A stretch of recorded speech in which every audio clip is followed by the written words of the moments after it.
Hola, si ya terminaste aquí un curso de Git y quedaste con gusto a poco, este video te va a encantar porque hablaremos de las cosas que generalmente en los cursos de Git no se hablan, no sé por qué, porque yo creo que tiene que ver porque esto es como profundizar bastante, pero es algo que te servirá muchísimo en tu día a día para llegar a ser un pro de Git.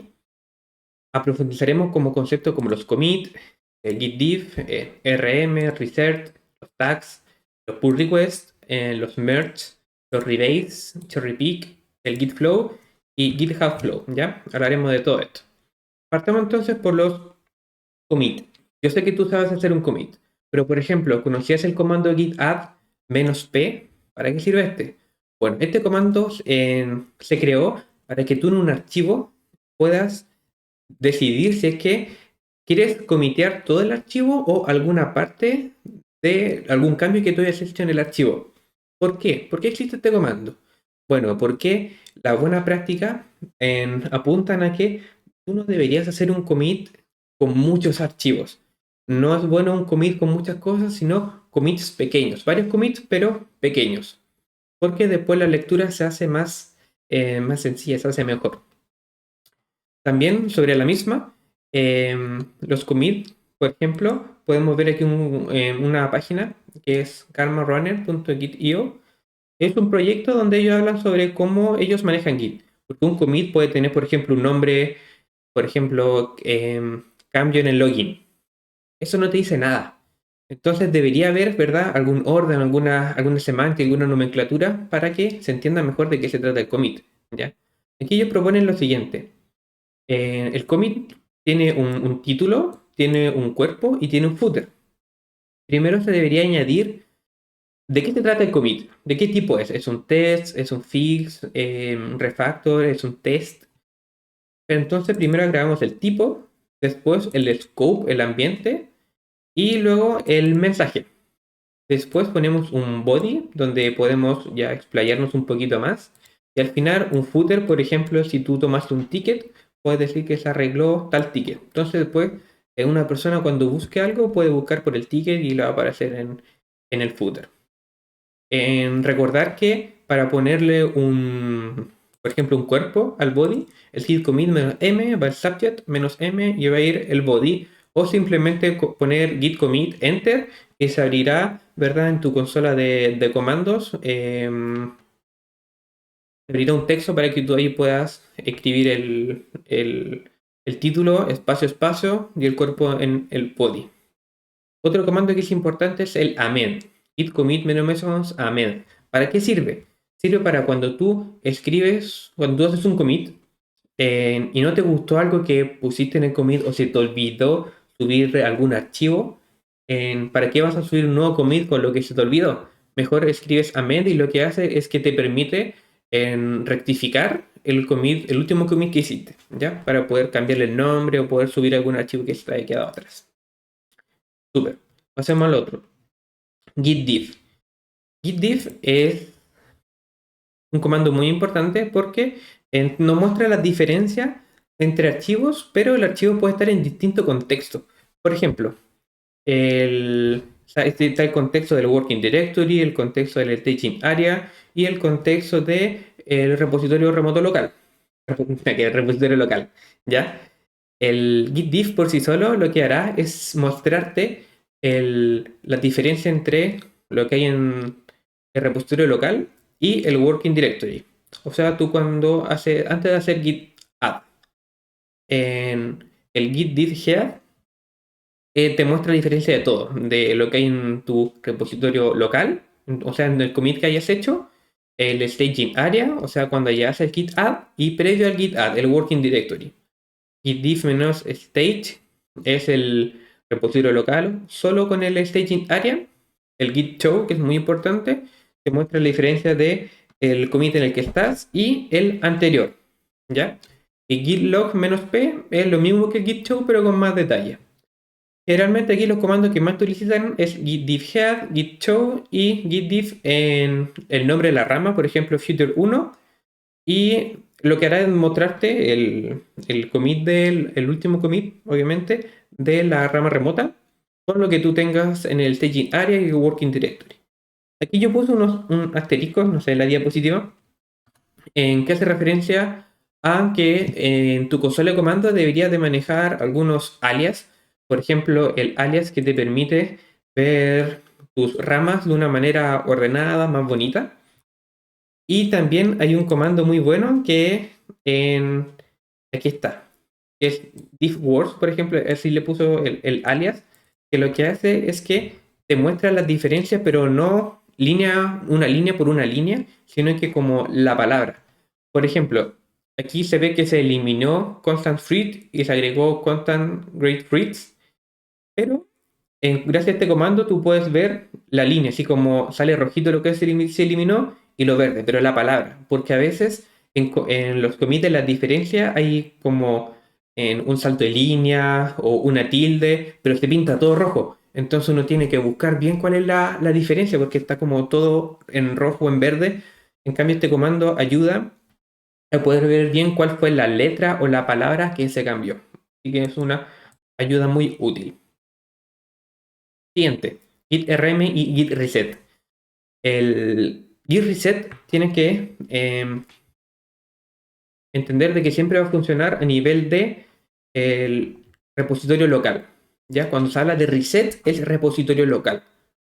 Cuando se habla de git rm es de staging area, o sea, de lo que hayas hecho en el git add. Entonces, si tú haces git add y lo quieres, o te arrepentiste, lo quieres sacar de ahí, es git rm menos menos cached. Por ejemplo, en una carpeta node modules o algo que tú no quieres que se suba a tu repositorio y se te fue en el git add, tú utilizas git rm menos menos cached y luego el nombre del archivo o el nombre de la carpeta, y con eso lo vas a sacar del staging area y después lo puedes poner en tu git ignore, por ejemplo. Y los git reset lo que van a hacer es borrar tu commit. Por ejemplo, un git reset soft lo que hará es borrar el commit, pero en tus archivos no los borra, los deja en el staging area, ¿ya? Si haces un reset head, en reset en head o algún nombre de algún hash de un commit, lo que hará es mandarlo al working directory. De nuevo, no elimina tu archivo, lo que hace es dejarlo en el working directory y elimina así el commit. Si haces un reset menos menos hard, ahí sí va a eliminar el commit y tus archivos. Otro, git tags. Los tags son súper importantes. ¿Por qué? ¿Y cómo funcionan? Bueno, en la documentación oficial está bien bonito en cómo funcionan los tags, en cómo se crean, en cómo se puchean, porque los tags se puchean. Y sirve para lo siguiente. Por ejemplo, aquí en una librería que es Material UI, vemos que ellos utilizan mucho los tags con la nomenclatura de que el último número es cuando hay un fix de una versión y la primera, por ejemplo, el 5, antes tenía una 4, es porque algo cambió mucho y deprecó lo anterior, ¿ya? Y lo al medio es cuando hay un cambio importante, pero no se depreca la versión. Si vemos el detalle, vemos que los tags también tienen un título, un body y dan un detalle de, de qué se trata la versión. Por ejemplo, hablan sobre que se removió un lenguaje, se mejoró una documentación, etcétera. Se agregó un fix de un color, un typo, etcétera. Entonces sirve porque a veces uno tiene una versión de una librería y hay algo que funciona mal y uno puede ver si hay alguna versión extra y si acaso se arregló lo que a uno lo que a uno le funcionó mal, o si acaso si agrego una versión siguiente deja de ser compatible con lo mío, uno lo ve aquí en el detalle de la versión. Bien, los pull requests. El pull request, un pull request lo puedes hacer a un repositorio donde tú eres contribuidor, donde tú eres colaborador, eres parte del equipo, y a un repositorio que no tiene nada que ver contigo, pero que tú igual quieres aportar, un repositorio público. En el caso de que es un repositorio público, tú lo que haces es un fork. Es como una especie de... Es como que se clona el repositorio en público, en tu repositorio, pero en un repositorio tuyo. Haces los cambios, los pucheas, y después tú haces un pull request en el repositorio que tú forkeaste, git solo va a avisarle hasta otra repositorio principal, le va a avisar de que tú quieres subir cambios y tú le agregas las descripciones, ¿verdad? De qué se tratan, etcétera. Pero cuando el repositorio es de tu equipo, entonces un pull request, lo que estás haciendo es pidiéndole permiso a alguien para mergear los cambios, para hacer merge. La persona te va a dar un feedback, te va a decir, te falta algo aquí, te falta algo acá. Tú lo corriges, haces push y en el mismo pull request, no es que por cada push tú haces un pull request nuevo, sino que en el mismo pull request eh, sale un historial de que tú has subido nuevos cambios y pueden seguir habiendo un feedback o una conversación en todo ese pull request. Es sumamente importante. Yo esta diapositiva la voy a dejar pública para que ahí puedan ver las buenas prácticas y también cómo hacerlo. Pasemos a hablar ahora sobre los merge. Cuando tú haces un merge, hay dos tipos de estrategias, dos tipos de manera en que se puede hacer un merge. Fast forward y de manera recursiva. Hay más maneras, pero principalmente son estas dos. ¿Qué significa que sea fast forward? Significa de que estaba tu rama, tu main, tu master, ¿verdad? En un commit. Creaste una nueva rama, por ejemplo, Cheater 1, creaste un commit, creaste otro commit y quisiste hacer merge a la rama main o la rama master. Como la rama main no sigue avanzando, lo que hace Git es dejar el puntero del future y del main en el mismo lugar. Entonces está el commit 1 y los commits en B1 y B2 que eran de la rama future 1. Y el historial te va a quedar así, limpiecito. Pero, ¿qué pasa si en la rama main hubo un commit, tú hiciste un branch y después hubieron más commits en la misma rama main?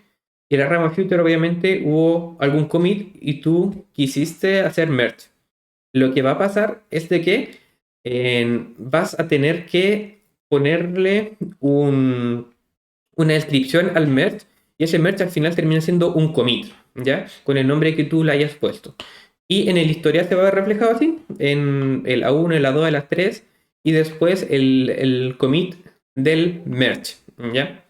Esta es la diferencia entre el fast forward y de manera recursiva. La manera recursiva te agrega un commit y el fast forward no.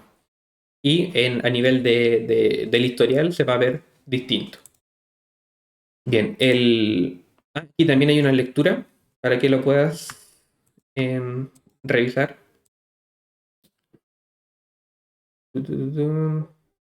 Bien, ahora que abrió opciones y ejemplo de estrategia de Git Merge. Super. Porque aquí también habla sobre independiente si se puede hacer fast forward o de manera recursiva, tú igual le puedes indicar cuando se puede a Git en cuál de las dos quieres usar. Bien, el rebase. ¿Qué es el rebase? El rebase es parecido al merge con la diferencia de que casi siempre termina como un fast forward. Y aunque hayan conflictos, tú arreglas los conflictos, pero no te va a agregar un commit donde tú digas, aquí fue el merge o aquí arreglé los conflictos. El historial te va a quedar así en una sola línea, ¿ya? Y lo utilizan las personas que les gusta que la historia quede así en una sola línea, que quede como limpiecito desde el punto de vista de ellos, porque hay gente que prefiere que la historia siempre quede como alguna vez fue. En el git rebase es de los comandos que hay que tener cuidado porque cambia el historial de los commits y si una persona tiene un historial distinto al tuyo van a haber problemas. Así que hay que hacerlo con cuidado. Pero no hay que tenerle miedo, obviamente, hay que aprender a manejarlo bien y hay circunstancias que te puede ser súper útil. Git Cherry Pick. El Git Cherry Pick lo que hace es de que toma un commit de alguna rama o sí, de alguna rama y lo deja donde tú lo necesitas. ¿Por qué? Porque a veces tú necesitas algo, necesitas un commit de otra rama, pero si haces un merge, te vas a traer todos los cambios de la otra rama. Pero tú no quieres todos los cambios de la otra rama, solo quieres un commit de la otra rama. Y para eso utilizas Cherry Pick. Luego, si es que haces el merge, vas a tener que arreglar los conflictos. También te dejo aquí una lectura. Bien, ¿qué es Git Flow? Git Flow,